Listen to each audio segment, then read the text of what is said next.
Swayam Prabha. Digital India. Educated India.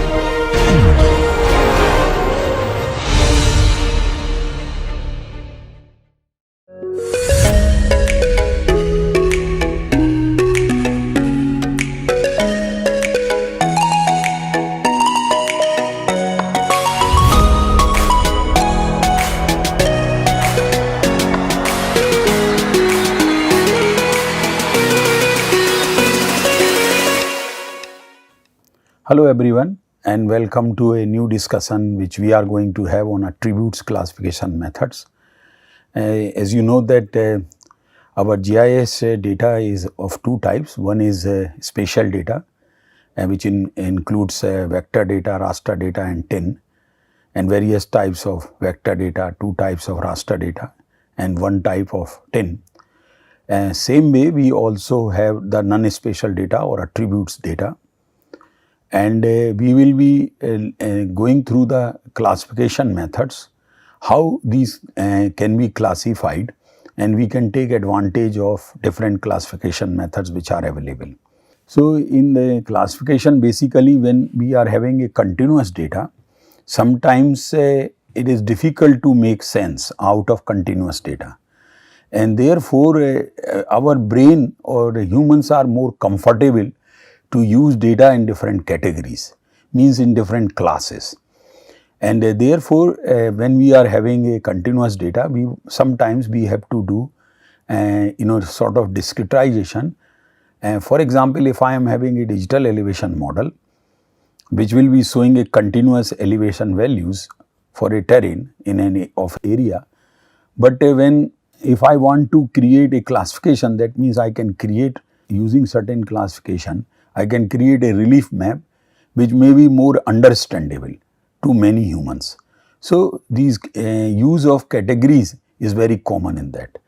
Now, in basically what we do in classification, that we organize or reorganize data into different groups or categories, and sometimes maybe based on statistical techniques or sometimes as per our requirements also, that we can group them into or categorize them according to our requirements or depending on the characteristics of the attribute data as well.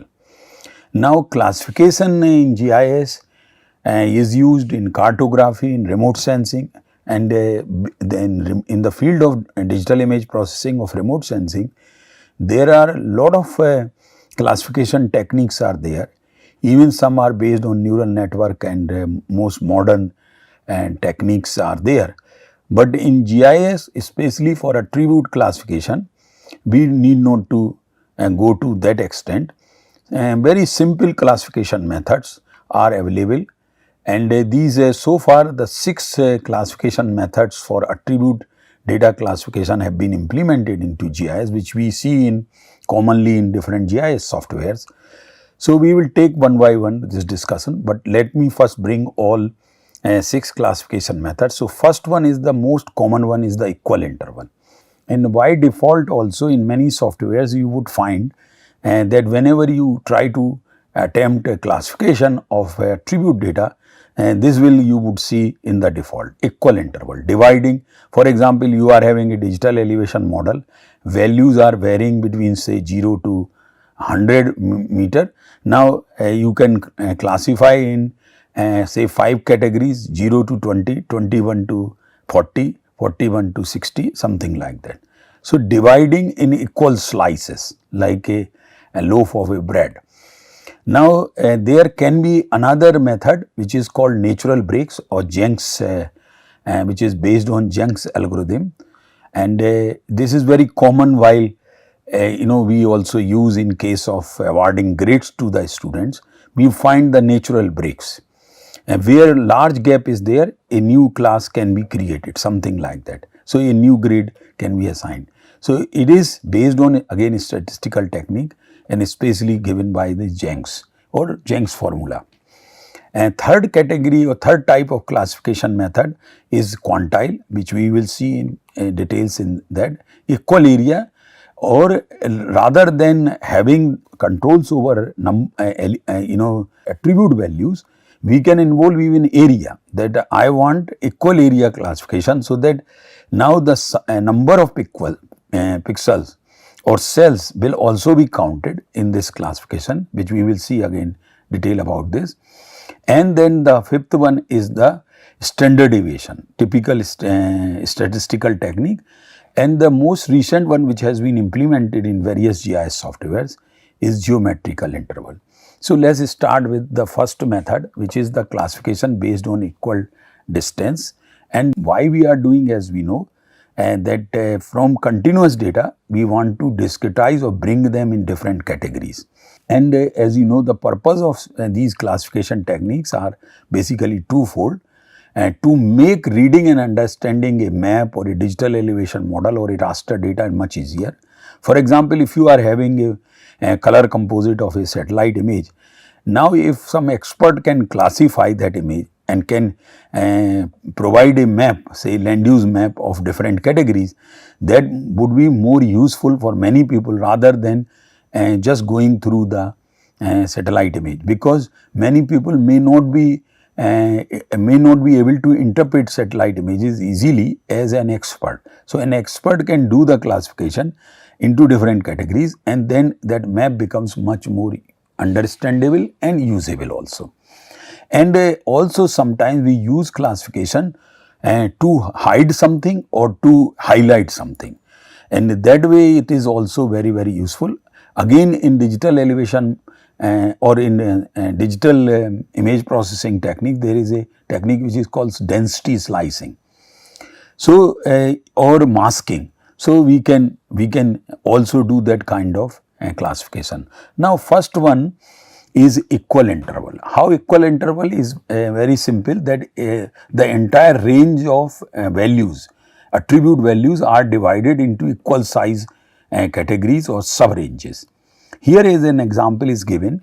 At the top, what you are seeing, a digital elevation model, and then it has been categorized into three equal sized subcategories and or categories having different elevation ranges. And then though if I am interested in particular height of elevations, I am interested for some kind of project, then I can focus very well in the center part, rather than maybe little difficult for this continuous data. So, this is basically what we are doing. A continuous data is being discretized into different categories. So, this category word is also used instead of directly maybe the classification, like a software like ArcGIS, they use the word category. So, you may not be getting directly the word this one, but when you go in the category, then you get the different classification method. And when we will have demo also on these classification methods as well. Now, the second one is the natural breaks, which is based on the Jenks optimization or Jenks formula. And basically this method identifies the breakpoints or gaps in the data, a sufficient or large gap in the data, and which is based on a statistical formula. Now, this method is of course complex than equal interval method relative to that, but it is basically what this method does, it minimizes the sum of variance. So, within a category the variance is very little, and between two categories you are having a large gap. So, this is what the Jenks optimization technique is, that it minimizes the sum of variance within each of the class. And natural breaks finds basically groupings and patterns inherent in your data, which you may not identify, may not see, or may not be visible to you in a continuous data. But when you put this type of classification over that data, then you can find the natural breaks, groupings, and of course whatever the pattern which was inherent in the data set will also get highlighted. Third type of attribute classification method is quantile. Again, in quantile the same digital elevation model is taken, and in the next the output you are having different classes, and these classes are having basically it's a frequency based classification. So that means each class is having same number of cells or pixels in it. And these quantile classes are perhaps the easiest to understand, but they can be sometimes misleading from the data input data point of view. So one has to be really careful, and remember only that first rule of GIS, that after each and every step check for errors. So if it is misleading, you may choose some other method of attribute classification. Now here, because it is frequency based, so you say the total count is there, the population count, and which is just opposed to the density or percentage, and for example are usually not suitable for this quantile classification. Only for a few places are highlighted, highly populated. So if you are having a surface which is representing population counts, and which is already having some concentration of population or high density of population, then this kind of classification may not be good. But it means also that different classifications, all classifications are not suitable for all types of data. So it depends on how the data is distributed within one your data set or within one file. If data is well distributed, then various types of classification can be employed. But if there is already inherent groups are there, then all classification will not suit that one. And so one has to be little judicious about that. And before that, the best technique is, before that, study the histogram or distribution of the values with reference to the frequency through this histogram. And that will, study of histogram will let you know that which classification you can adopt and can give better results, rather than just trying one after another. So always it is better to study simple statistics like what is the minimum, maximum, mean, mode, and then histogram. And histogram, when we will have the demo, we will discuss that part also, that how after seeing the histogram you can decide. And this if you are having highly populated places in one data set and within one data set, then a small number of classes may give you the wrong interpretation of the data set through classification. So the best thing is in that case that you can increase the number of classes. Now if data is linearly distributed, then quantile is the best suited classification for attribute data. Now this one is the equal area one. In this method, this fourth method, the equal area says that now it is going to again count the number of cells, because each cell will have its own spatial resolution. So by which we can bring the area also. So this method basically classifies say polygon features. Also you can apply on the raster data by finding breakpoints, so that the total area of the polygons in each class is approximately the same, and that is why it is called equal area. So in some special kind of requirements or projects, we may resort to this type of classification also. Now here in equal area classification, the classes are determined with the equal area method, which are similar to the quantile when the sizes of all features are roughly the same. Because in quantile also we are using the frequency of the occurrence of individual cell values. Now equal area will differ from quantile on one account, that features are vastly different areas. Now the fifth one is the standard deviation, which is purely a statistical based technique. So in this method, the mean value is found first, and then class breaks above and below mean at intervals of quarter, half or one standard deviations are placed until all data values are contained within the class. This is a very standard way of using standard deviation method. So by this we can know that different classes and which are below standard deviation, which are higher standard deviation, and the mean part also. As said also that before going for classification, it is always good to first check simple statistics, minimum, maximum, mean, mode and histogram, and then you can know very well that which classification should be employed. Now, in this standard deviation classification, the values are aggregated and those are beyond 3 standard deviations from the mean into 2 classes, greater than 3 standard deviation above mean and less than 3 standard deviation below the mean. So, likewise -3 +3, all these values can be accommodated.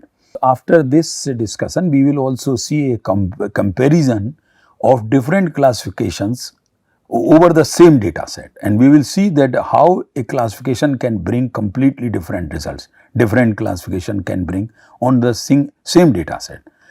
So, before that I would like to discuss the last classification method which has recently been employed or implemented into GIS, that is geometrical method.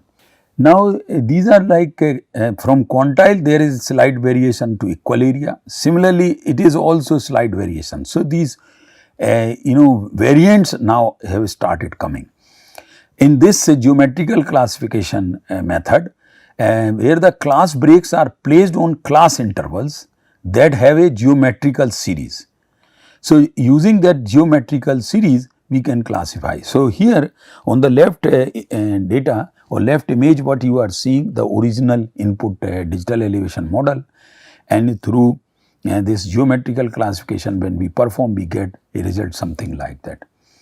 So, different classification methods will produce different results. If anybody is interested further to know about the geometric series and how it has been implemented, then here you can find detail even in the Wikipedia, and this is of course based on mathematical geometric series, and which has been implemented into GIS.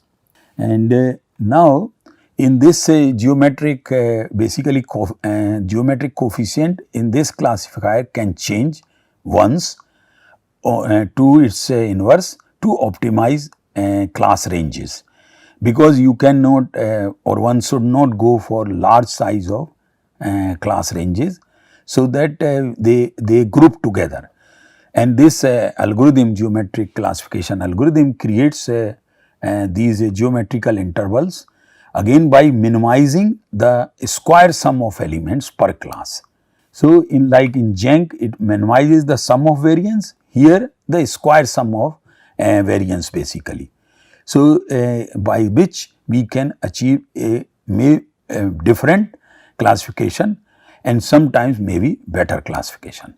Now, this geometrical classification also ensured that each class range has approximately the same number of values. So, it is basically balancing the frequency of each values or range of values in each class, and that has change between intervals is fairly constant between different classes. And this algorithm was specially designed to accommodate continuous data. So, for continuous data, because like a digital elevation model or a satellite image which is a continuous data, this algorithm may work very well, or this approach of classification may work very well in many cases. But again, different classification techniques may be applicable not to all but to some. Now, this geometric classification produces the result that is visually appealing and cartographically also comprehensive, means if people can understand much easier. Now, as mentioned, that it minimizes the variance within the class and can even work reasonably well on data that is not normally distributed. And only in ideal cases you would find the data is normally distributed, otherwise there might be some skewness in the data, and therefore such kind of classification can give us better results. And this classification method is also called smart quantiles, because it is variant from the quantile method which we have discussed earlier. Now, as mentioned earlier, that here the example is not from continuous data, but from a vector data or a polygon data. So, what you are seeing that the same data set has been classified into different using different classification, and very interestingly, out of these 5 scenarios or 5 classifications, 4 are having same number of classes, that is 5. So, this is also having 5, this is also having 5, this also having 5, and this one, except this in this standard deviation where we are having 7 classes. Now, so if we see the equal interval, this may not give us very good results in this particular case. So, this is the population data against each land record, and it is having a equal interval size, that 3 to 6, 6 to 9, 9 to 12, and so on. And of course, number of classes are 5 here. But when the same data set is subjected to a quantile classification or a natural breaks classification, which is based on Jenks optimization method, then it is giving completely different results. And these classes again, like in quantile 2.7 to 6.3, and now 6.3 to 6.8, and within each class you are seeing, and if you see from contrast point of view, then this quantile is giving better contrast, that individual polygons or individual classes are coming very clearly as compared to equal interval. But this is data specific. It may not be true in all the cases. How the data is distributed, what is the histogram, how it is other statistical parameter, based on that only. So, in this particular example, quantile is giving quite good results. Then natural breaks, again 3 to 6, 6 to 7 here. So, the range is changing here. It is 3 to 6 and then 6 to 7, just 1% difference, and still it is giving better results than your equal interval. Now, when we compare with this the geometrical interval or geometrical method, again the 5 classes are there. It is again giving different results as compared to top 3 classification methods.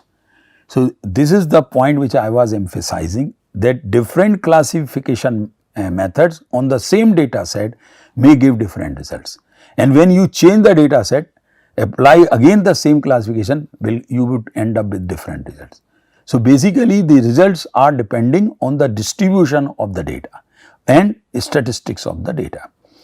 So, like finally this standard deviation where you are having 7 ranges, and the deviation from the mean here. So, you are having say this one is almost mean, then you are having minus values and plus values, and likewise colors remaining 4 are having just shades of blue, but here the different colors are given. That doesn't, colors are not important, the values are important, distribution is important. Color we can assign any color. So, this also we say in GIS that colors do not matter. What matters, the values of either polygon or attribute or like cell value or pixel value, that matters. We can assign any color scheme to that one. So, now there is another method which is the 7th one, and which is of course implemented in all GIS softwares, which is custom design classification or manual classification. And manual classification is done to emphasize a particular range of values, and such as that above or below a threshold value. It is something like a density slicing as per user requirements. I want to mask everything except a area which is having elevation say at a particular height. So, I want to see the for a hilly terrain like Himalaya, I want to see only those areas where snow falls. So, if I know that roughly around 2000 meters and above the snow is there, so I want to mask everything which is below 2000 and will get only 2000 and above, something like this. The same input data, digital elevation model, it has been subjected to this manual classification or density slicing. Everything has been marked, only this one. Such classifications are very useful on in case of studies of flooding or other cases, where we want to know which are the areas which will not get inundated even in any kind of flooding, and these areas then can be chosen to move people before the flooding. And this happens in the planning also, in the these natural disasters agencies are doing nowadays. They are planning the areas which are higher grounds relatively, and then they will put the people there during flooding or any other events which like in cyclone and other things. So, we through this manual classification, our ultimate aim to emphasize the areas below a certain elevation levels that are susceptible to flooding, that is the example, or emphasize the areas which is above certain elevation, for example snow areas or snow covered areas. Let me give you some example from my own work or experience. Very quickly I will cover. This is related with the classification of polygons, and what you are seeing here, that equal interval has been followed here.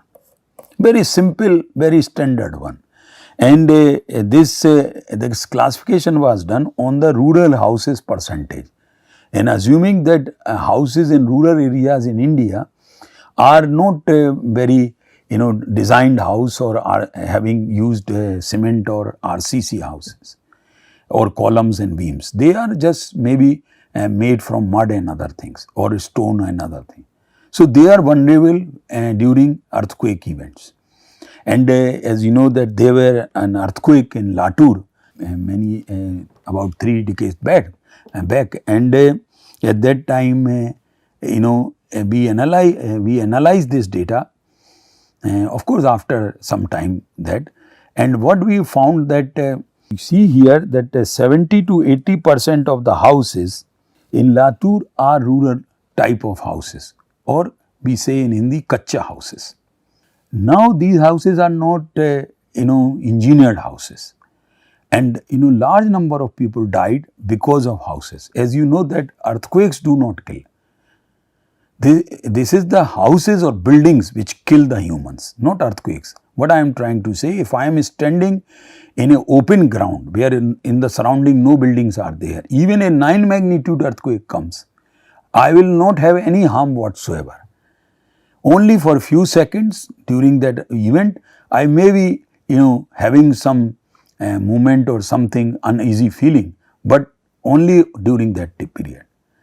But if I am inside a kacha house, earthquake comes, even a 6 magnitude can damage that house, and then can be life threatening also.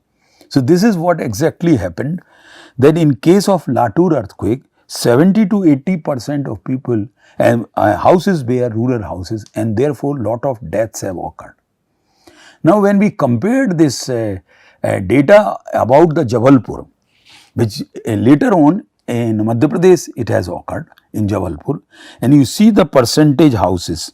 Here what we are getting, rural houses percentage is much higher, and rural houses percentage is really low, around 40%. Instead of in case of Latur 70 to 80% were rural houses, here much lower percentage of rural houses. Almost same magnitude earthquake also occurred in Jabalpur after few years of this Latur earthquake, and there were hardly any death because of the number of houses or percentage of houses were urban houses rather than rural houses, or were engineered houses. So, and even a simple data set through such classifications, we can highlight these points. Now, further if we study this, what we find that there were, because there is a fault which Narmada Son fault or lineament which was active during Jabalpur earthquake also. So, after that earthquake, people talked that if further an earthquake occurs in a progression or propagates along that fault line, then Khandwa or Khargon, these two districts are further vulnerable. If there were an earthquake, you can think that what would happen, that 70 to 80% of houses are rural houses, means kacha houses. Luckily, that earthquake has not occurred. So, what I am trying to say that using simple classification techniques, even in equal interval on the real data sets, this is based on the census data. On real data sets, we can identify the problems, the causes, why it has happened, one, and how to plan. So, suppose the earthquake earlier it has occurred in Jabalpur, now in future suppose it occurs on Khandwa and Khargaon. Now it is this is the time to prepare people, because we know currently that they are having 70 to 80% rural houses or kacha houses. In case of Jabalpur, hardly any person died because of a collapse of house. There were hardly any collapse. But if it happens in Khargaon and Khandwa, large number of population will die because of collapse of houses or damage to the houses, as happened in case of Latur. So, simple classification methods can really help us to find out not only the causes, but also it can help in the planning stages. And this is what I was mentioning, that after that Jabalpur earthquake, lot of information came. This earthquake, Jabalpur earthquake occurred in 97. I was forgetting the year, and so later on, of course, luckily the earthquake did not occur, but this is how. So, this is just everything in summary, that rural population is this much, urban population is this much in different districts, and if you compare with Jabalpur, they are in the worst situation, especially the Khargaon, where the people expected, seismologists thought, and rural population or rural houses about 84%. Just compare 56% roughly of Jabalpur, and in 79% or 80% in Latur, and thousands of people died in Latur. And if the similar magnitude earthquake would have occurred in Khargaon, more number of people have died compared to Latur, because of just poor house and poor construction of houses using like mud or stones. So, a simple classification can give us really insight about the data and application, and can also explain the causes and can also help in planning. So, with this I end this discussion. Thank you very much.